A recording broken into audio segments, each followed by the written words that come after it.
When I was 12 years old, I had an encounter kind of figuring out that I wanted to be a counselor and help people in their life. And I was sitting around the dinner table, and my dad had told me this story about David and his mighty men.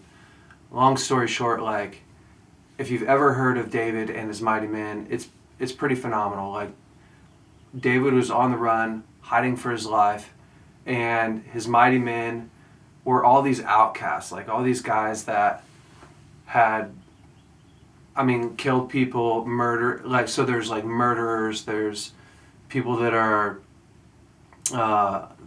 thieves, just like all the town rejects started hiding with David in these caves. And I remember my dad telling me just how bad these guys were. And meanwhile, somehow they find David, like hundreds of people. They start hiding with David in these caves as he's running for his life.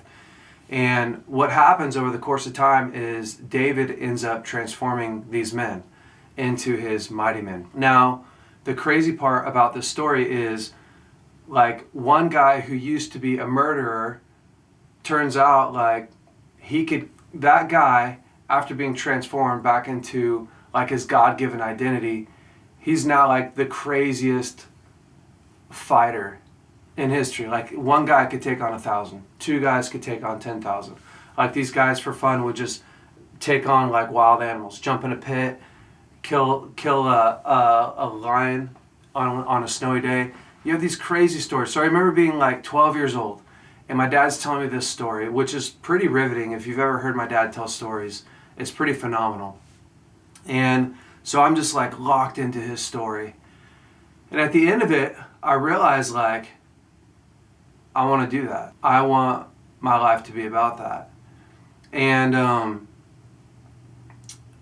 I told my dad that. I said, I want to do that, and he was thinking like, oh, you want to be G.I. Joe, you want to jump in a pit, or you want to fight, guys, or you want to be like this hero. And the truth is I did, of course, I'm 12, but I actually wanted to be the guy that restored those people. And so I told my dad, like, no, I want to help restore people back into their original calling, back into what God designed them to be. I want to find like the broken people of this world, right? So fast forward, I don't know. It's probably fast forward a month, but it could be longer, it could be shorter. I remember it was Wednesday night. And Wednesday night, I don't know why, but Wednesday night's like the traditional, we're getting ready for youth group night. And I just remember I didn't want to go to youth group at all. So maybe you feel like I felt, but our youth group was really boring. It was small. There wasn't a lot of people. I grew up in a town of 3,000. And the only problem was, when you grew up in my home, you had to go to youth group and you had to go to church. So I was kind of stuck. So I told my dad, I was like crafting this plan. What am I going to do when my dad comes home? Because I got to tell my dad I don't want to go to youth group, and he has to say okay in order for me to not have to go.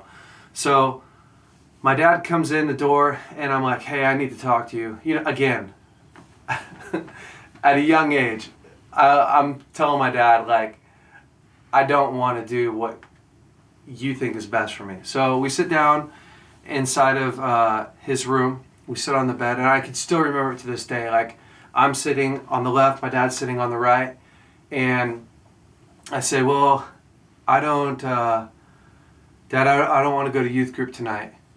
Now, my dad's the kind of guy where, like, he's going to fully hear you out, and you're going to think that he's with you. Whether he is with you or not, you're not sure. But so I'm thinking like, okay, I got to convince my dad. So I tell my dad, I don't want to go to youth group tonight. And he says, how come? And I said, well, I don't know. It's really boring. I've been studying the long-term effects of boredom on kids. It's not looking good. Anything I could think of to like convince him, son, you don't have to go, to convince him to say that. But after I got done explaining, like, it's boring, I don't want to go, the music's sucks. We're still singing like Winds of Worship 12. I don't know if you guys know what that is. Like they did Winds of Worship did like 1,000,000 different CDs. It was horrible. The youth group was horrible. So I remember finishing and my dad said, son, it sounds like you're going for yourself. Well, when you're 12, you think that's a good thing. Like I was like, yeah, I am. And for a split second, I felt like my dad was with me. He said, son, going for yourself is the lowest level of living. Now, I don't know about you, but like parents have this beautiful way, in a healthy way, of like completely crushing you and then building you up. He said, son, going through life for yourself, doing something for yourself is the lowest level of living. And in that moment, I realized like, oh my gosh, like it like cut me to the heart. Like legitimately, I felt convicted. I'll say that. I felt super convicted. But then he started to say, people at youth group need you, son. Do you remember when we were sitting around the table and you talked about being David to the broken, to the lost? And I'd remembered like, oh my gosh, I do want to do that, but I don't know how to do that. And so he started to speak into me and he started to say like, you have what it takes. And the truth is all growing up, like I felt super special because of those conversations that I had with my dad. And it wasn't till I was probably 16 or 17 years old that I realized there's nothing different about me than about anybody else in this world. It's just, what do you believe? What do we actually believe? And, you know, I think that it's so easy to look around this world and to think that your life doesn't matter, or to think that you only have this one little tiny gift, or your gift isn't seen or known, or how do I become this like star, this powerful speaker. And the truth is like, the world needs you. Whatever world you're in, whatever you're passionate about, whatever ability God's put in your life, what the Lord says, like, don't despise a day of small beginnings. Like, don't look at like your little tiny gift and go, oh, that doesn't really matter. Because the truth is at a very young age, when I wasn't qualified, the Lord started with me then. And if you look at like the life of David, David was tending to the sheep, and the Lord anointed him king when he was really, really young. And he knew, like, he went back to go take care of the sheep after he was anointed king. But he knew for the rest of his life, I'm going to be king. And so he lived his life like he was going to be king.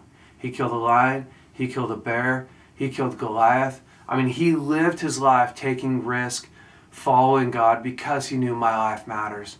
And I think so often today we have this message that's coming to us that literally says your life doesn't matter. And so we look at our small gift and we think, if I had a big gift, if I was Chris Vallotton, or if I was Ryan Hall, an Olympic runner, if I was, if I was better looking, if I was thinner, if I was prettier, I would do something with my life. And the truth is like, you're the only person that can do what you can do. And that's what I learned that day. I'm the only person that can literally do what I can do here. And from that point forward, for the rest of my life, literally for the rest of my life, I lived with a different mindset. Not one, because what my parents would tell me all the time, they'd say you're special. And today, you're probably going to have to write down on your mirror or something like, I'm special, my life matters. And then you got to live like your life matters. Because what you do today will decide what your future is. And so I want to encourage you, like, to figure out in what area, just pick one area, what area do I need to go full force into and pour my life into that. And I realize there's different seasons, but you got to look at today, you got to look at your life, and you can't look down on a small beginning or what you're not great at. We need to start paying attention to what the Lord's called us to and what you are great at, and encourage yourself.